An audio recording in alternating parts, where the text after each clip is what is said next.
Chegamos agora no que eu considero ser o mais importante do curso, que é a aula sobre os valores espirituais da espiritualidade da deusa.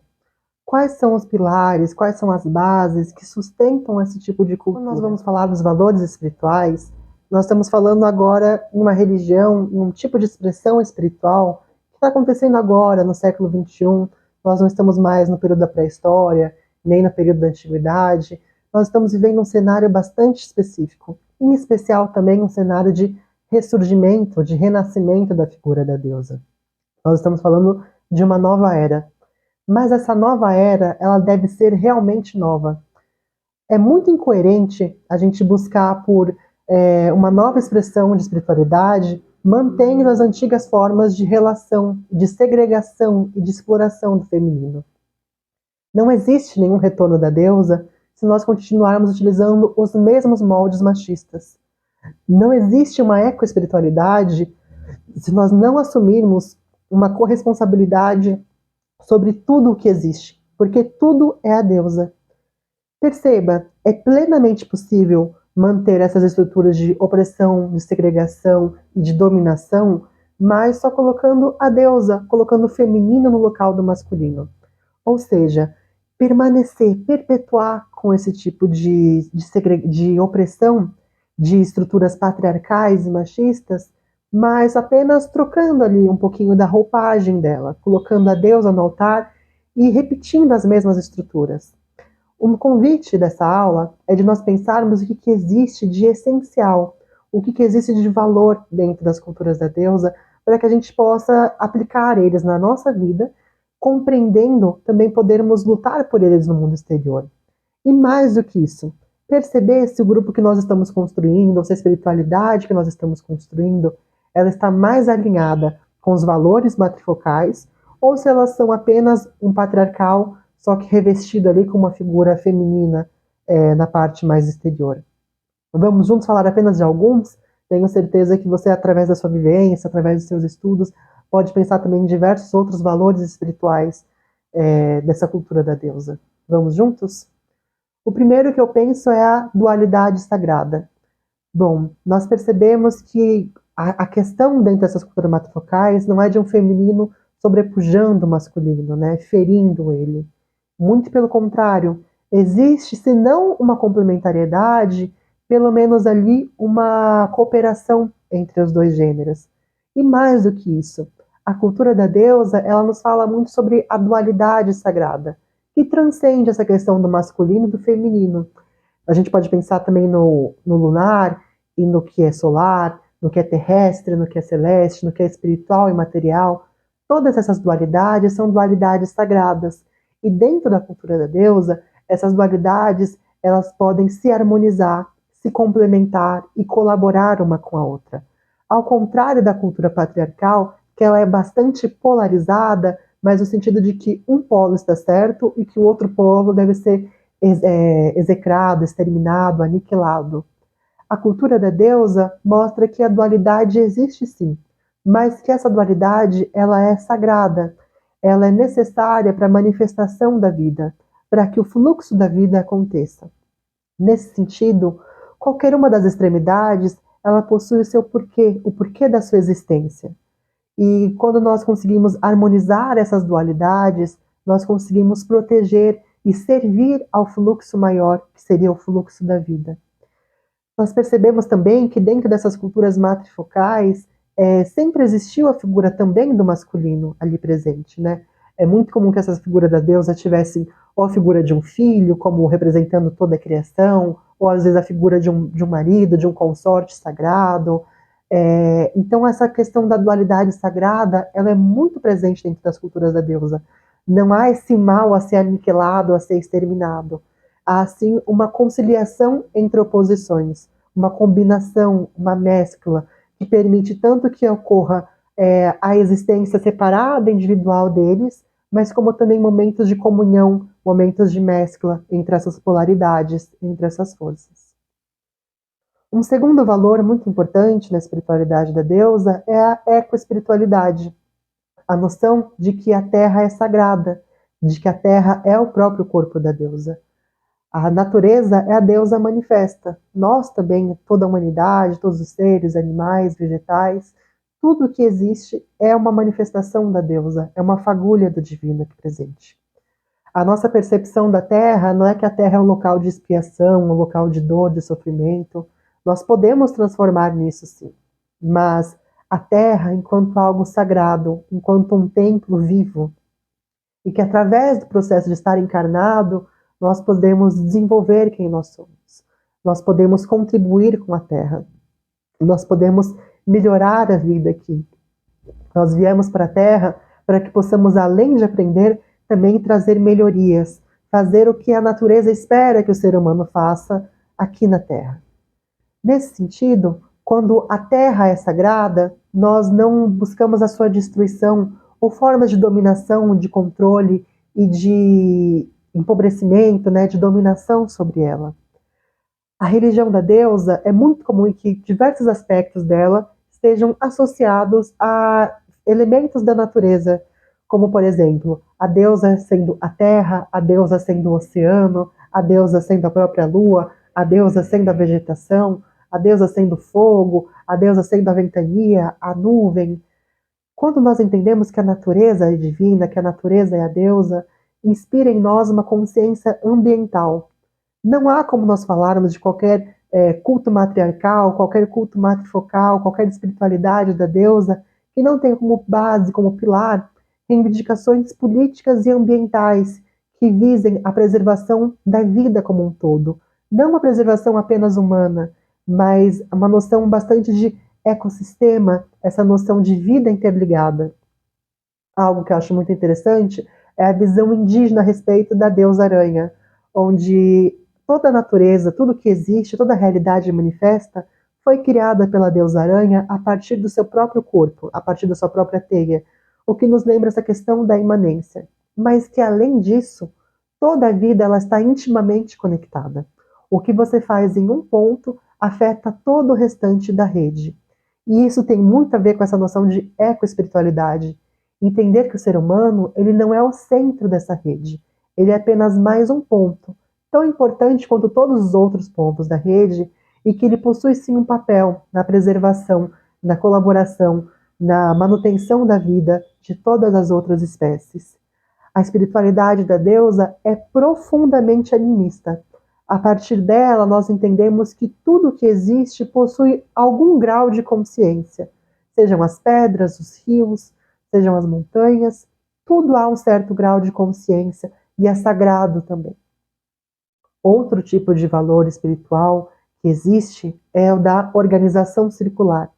Como eu comentei com vocês, as sociedades matrifocais, elas não tinham esse caráter tão fortemente hierarquizados como nós encontramos dentro de sociedades patrilineares, né? Essas sociedades matrifocais, existe uma divisão das funções, uma divisão de poder, uma divisão política e econômica mais bem distribuída. É muito comum também que essas religiões que têm esse caráter, elas não possuem uma liderança espiritual tão rígida de um poder sobre um grupo, sobre um clero, como existe, por exemplo, em religiões onde existe um pastor e o cordeiro que tem que guiar as ovelhas. Nada disso dentro da espiritualidade da deusa. É fomentado e estimulado a soberania pessoal de cada um, né? É estimulado esse poder sobre você mesmo, né? E não o poder sobre o outro. Na verdade, esse poder sobre o outro seria até mesmo um mau indício. A verdadeira espiritualidade da deusa, ela promove a autonomia dos seus adeptos e busca também que todos os seres tenham sua própria autonomia. Veja, é possível também que mesmo em um grupo onde tenha alguma liderança sacerdotal, que é conduzido, né, de maneira hierárquica por alguém que é mais sábio, que está há mais tempo, que possa conduzir de uma maneira um pouco mais assertiva. Mas também existem diversos outros grupos onde a liderança ela não é fixa, essa liderança ela é circular, ela passa de pessoa em pessoa. Eu lembro também muito nesse sentido de uma aldeia indígena que fica no Xingu, onde é um xamanismo sem o xamã, não existe a figura do pajé, porque todos os membros da aldeia podem sonhar com um grande espírito e podem receber informações espirituais, e essas informações, esses entendimentos, são partilhados com toda a tribo, porque todo ser humano tem a capacidade de acessar o sagrado a partir de um ponto de vista muito especial, de um ponto de vista muito único. E isso é extremamente valorizado dentro da cultura da deusa. De modo que essas organizações circulares tendem a ser uma tônica nesses tipos de grupo. Claro, foco aqui novamente. É importante percebermos esses valores para que a gente possa aplicar tanto na nossa vida. Às vezes nós podemos nos harmonizar mais com estruturas políticas, emocionais, psicológicas, que sejam mais circulares, mais colaborativas do que hierarquizadas, mas para perceber se talvez o grupo que você vai entrar, ou o grupo que você pretende montar, ou seja lá o que for, ele está seguindo por um caráter mais circular ou perpetuando uma hierarquização profunda, né? Um quarto ponto importante da espiritualidade da deusa é a questão da diversidade. Como a cultura da deusa está muito relacionada à natureza, nós percebemos que a natureza ela é extremamente diversa. A gente olha para um mato, primeira olhada, você já acha que é tudo verde, tudo igual, tudo a mesma coisa. E você atentamente olha, nenhuma folha é igualzinha a outra. Mesmo falando de indivíduos da mesma espécie, um acaba sendo diferente do outro. E mais do que isso, perceba quantas espécies diferentes existem na natureza, né? Quanta diversidade que existe na vida manifesta. É dito que a deusa ama a diversidade. Nesse sentido, a diversidade ela deve ser respeitada dentro da cultura da deusa. Não se trata de uma cultura de padronização, onde há um jeito certo, uma maneira que deve ser imposta a outra. Muito dessa cultura está em perceber e valorizar a individualidade de cada ser, não apenas os seres humanos. Veja, é muito importante que um grupo que promove a elucidação espiritual, o desenvolvimento espiritual, que esteja essa tônica da deusa, conseguir perceber a individualidade de cada ser. E mais do que isso, também estar em constante engajamento para ampliar os seus horizontes, ampliar suas percepções. Perceba, quando nós falamos de diversidade, nós temos que entender essa diversidade a partir da diversidade econômica, diversidade de raça, diversidade de gênero, diversidade. Quando eu digo de raça, pensando até mesmo em seres humanos, animais, vegetais, mas de etnias também. Diversidade, quando nós falamos da neurotipicidade, né, de neurodivergências. Veja, não se trata de um tratamento ou de perceber que um desses pontos é melhor do que o outro, mas que toda essa diversidade, ela enche os olhos da deusa, né? Ela é muito bem vista, muito bem quista, e que ela deve ser incentivada. Essa unicidade, que ela é única, irrepetível, ela deve ser bastante explorada para que ela possa externalizar, porque justamente essa é uma das características principais da deusa, a da diversidade. Perceba como em seus panteões, assim, muito frequentemente, uma única deusa ela tem uma míriade de funções, de atribuições, de campos de atuação, ou então, pelo menos, ela está colocada de maneira harmônica com diversas outras divindades que compõem o cosmos. Trazendo mais para o concreto, gostaria de falar sobre essa cultura da deusa, como que nós entendemos no nosso dia a dia, né? Claro, existem diversos outros valores, né? Além dessa da dualidade sagrada, da circularidade, da ecoespiritualidade, né? Dessa visão animista, mas vamos pensar bem para o nosso dia a dia? Ela vai se expressar na igualdade de gênero, por exemplo, na busca pela libertação de opressões, na busca pela ecologia, no entendimento, na preservação do direito de todos os seres vivos, não apenas dos seres humanos, no respeito à diversidade, à cultura de paz. Veja, toda a espiritualidade, na verdade, já deveria ter isso, né? Se a espiritualidade ela está te levando a se tornar cada vez mais conflituoso, não está apaziguando o seu espírito, talvez tenha algo no mínimo diferente aí, né? Quando nós trabalhamos com essas diversas questões, são políticas mesmo, questões políticas, né, de igualdade de gênero, questões políticas ambientais, é óbvio que isso mexe também com o nosso ativismo, mas é importante também que a religião, a espiritualidade, ela consiga se inserir em situações conflituosas, em pessoas conflituosas, mas que ela tenha esse objetivo também de levar a paz, de trazer uma orientação, de trazer um direcionamento, e não de perpetuar essa guerra. Outro aspecto da cultura da deusa, ela também se manifesta na valorização da arte, né?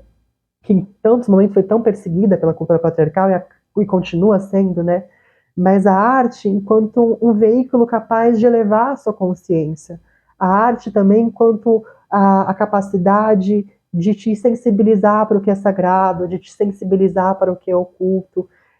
Eu trouxe daquelas imagens na primeira aula sobre diversas representações da pré-história da deusa, né? E me atento muito àquela última imagem, o detalhamento no cabelo, no nariz, no profundo do olho. A cultura da deusa está muito ligada à inspiração, muito ligada à arte através da música, da composição, da escrita, da dança. Existe um trechinho, assim, uma fala muito linda do Victor Anderson, que ele foi o criador, um dos cofundadores de uma tradição de bruxaria chamada Fairy, e que ele diz algo mais ou menos parecido com todo poema, toda poesia é uma oração à grande estrela, compreendendo justamente que a linguagem da deusa é uma linguagem de êxtase, é uma linguagem que traz a inspiração sagrada. Nesse sentido, é interessante que os grupos de espiritualidade da deusa, a sua prática com a deusa, pessoal, individual, ela tenha algum espaço para essa sensibilização. Seja você percebendo, observando outras artes e como que a deusa se manifesta, às vezes de maneira mais oculta, às vezes de maneira mais explícita nela, ou de como que através de você, através do seu canal criativo, você pode dar vazão a essa força inspiradora da deusa. Bom, a próxima aula e última do nosso curso vai falar justamente sobre isso, sobre as nossas práticas pessoais, nossas práticas diárias de comunhão com a deusa. Nos vemos lá.